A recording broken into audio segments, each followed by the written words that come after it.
Sup, bro? How you going? How's it chillin'?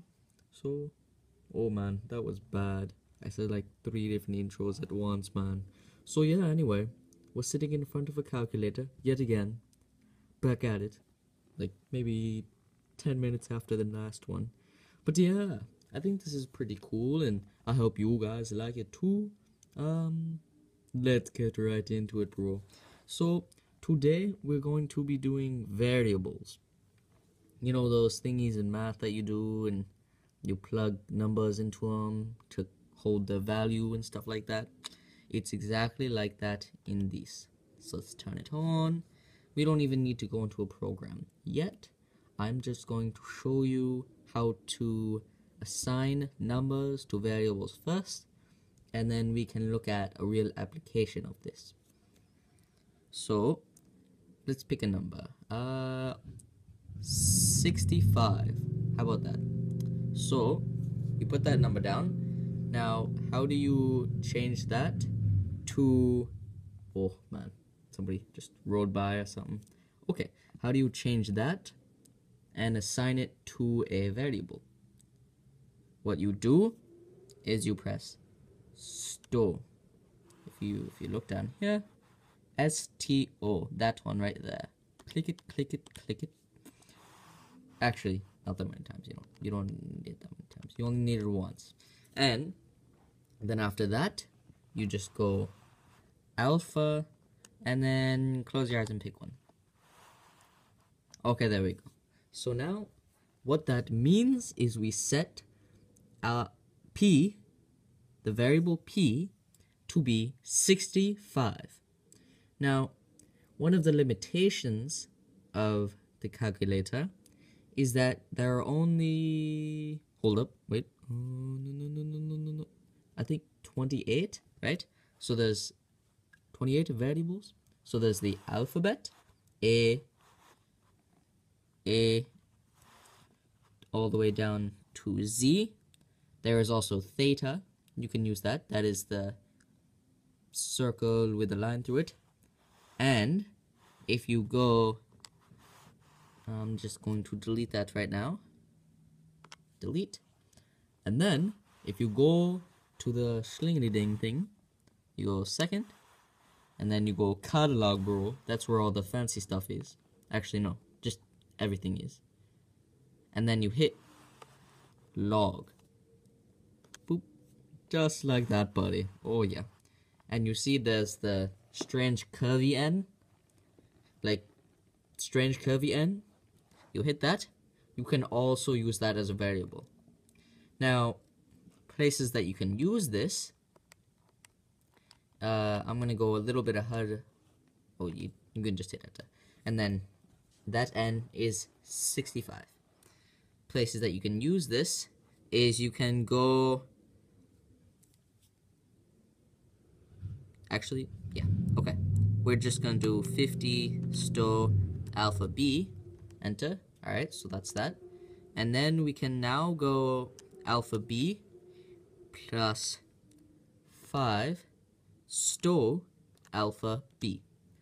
Now, if we do that, it is 55. You see? So what we're doing there is we're taking b, which is 50, we're adding 5, and then we're storing, or storing that in b again. So that is 55. You get it, bro? Nice, man. Oh, yeah. So, yeah, pretty much, bro. That's it. And it's honestly not that bad. You can pretty much do anything you want with that. As I said before, the only limitation is that there is only 28, bro. 28. You gotta savor it, keep it nice and deep. Make sure to not just give away those variables willy-nilly now. Now we can't we? So, yeah. Let's go into program.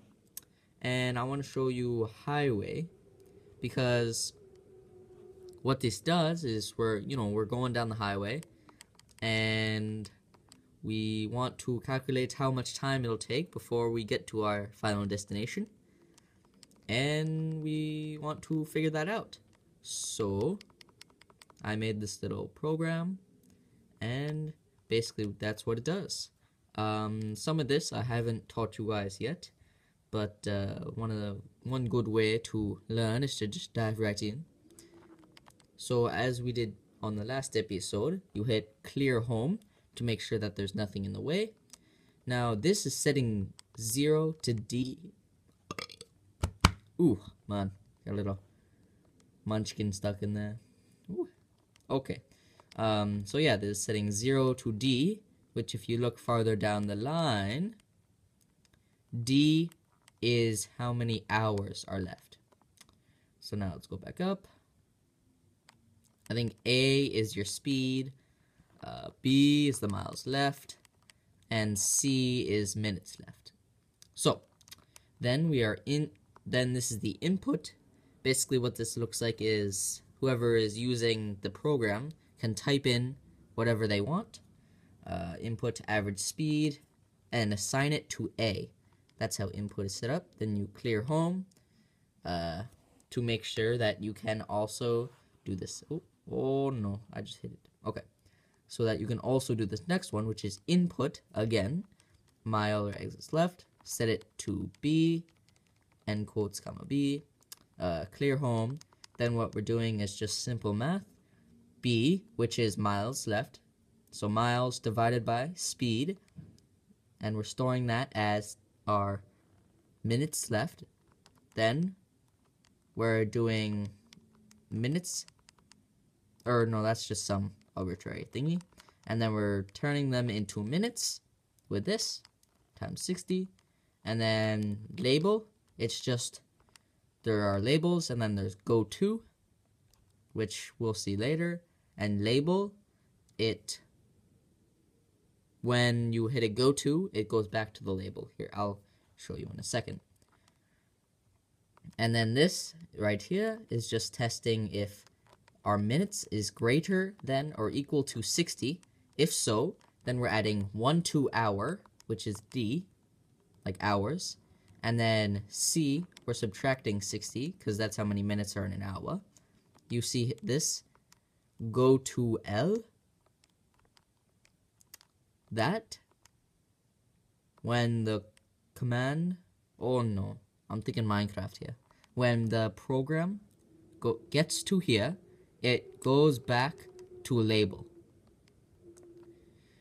And see, it's label L, and then over here it says go to L. Actually, I could just have it in one thing. Okay, so basically, why I'm doing that is so that if it's more than 2 hours, I can still convert it down to, say, 2 hours and then this amount of minutes, right? So let's say it didn't have that catching thing, then it would, if it was more than, let's say, like 3 hours, that is 180 minutes, right? Then it would only go through once and say 1 hour and 120 minutes. Now we don't want that. It's easier just to say 3 hours. So that's why it just loops back. When it gets to this, it goes back. When it gets to this, it goes back. So it's one of the loops that you could do. Then we're having an if, but then if it is less than 60, then it goes to else. So it displays hours left, comma, D, which is the variable that holds the amount of hours, and then minutes left, C, which holds the amount of minutes left. It's the variable, and that's how you display it, like that. And then pause, and then clear home. And then that's it. So we're just gonna go second quit. And then I want to show you this. So yeah, you have to hit it again. Average speed, let's just go 70. You see input, that's what it looks like. In the quotes is the average speed, and then after that it had the comma and then the variable. The 70 is what is going to be the variable. So yeah, put that in. And then mile/exits left, let's say we got 90 miles left. All right. So that is going to go into B, I think it was. Then it says 1 hour and 17.14285714. That's a lot of numbers. I have to kind of look up how to condense that and squishy. So yeah, I don't know, bro. I don't know. I'm still learning too as I'm teaching you. That's one of the good ways to do that. Learn as you teach.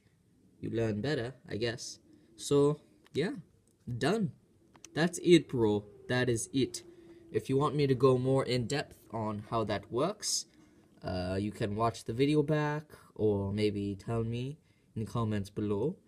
Yeah, check it, bro. See ya.